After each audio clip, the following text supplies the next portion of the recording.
Well, a terrorism investigation has indeed been opened into the events in Strasbourg last night. But speaking to French radio this morning, the Deputy Interior Minister, Laurent Nunez, has said that a terrorism motivation here has in no way been established. Laurent Nunez urging caution as far as the language media uses concerning this crime. Now, the prime suspect in this attack is known to authorities. The person in question, a 29-year-old born in Strasbourg, has been charged and convicted of multiple crimes in both France and in neighbouring Germany. The suspect had nonetheless been alerted to security services after they directed what the Deputy Interior Minister called radical tendencies in his religious practice, but he also said that there was absolutely nothing in this person's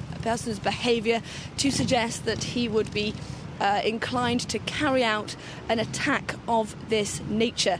Now, 5 people are now in detention in connection with the 3 murders and numerous attacks on Strasbourg's Christmas market last night. The chief suspect, however, is still very much on the run 13 hours after he first opened fire.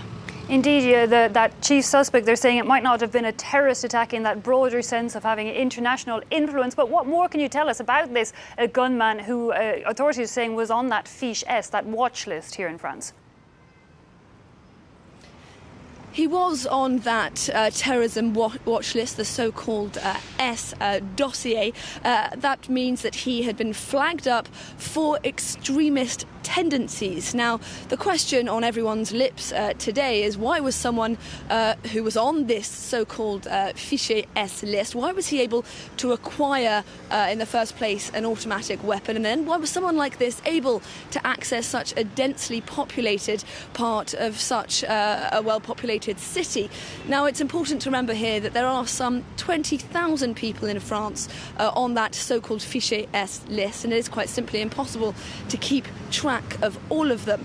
Very importantly, in this case, the chief suspect has an extensive criminal record. We've learnt that he was charged and convicted for crimes in both France and Germany, none of which had terrorist motivations. He does, it seems, fit the profile of a number of authors of attacks of a similar nature, people with an extensive criminal background, some of whom may have been radicalised in prison. We're getting increasingly a clearer picture of just who this 29-year-old Strasbourg native may be.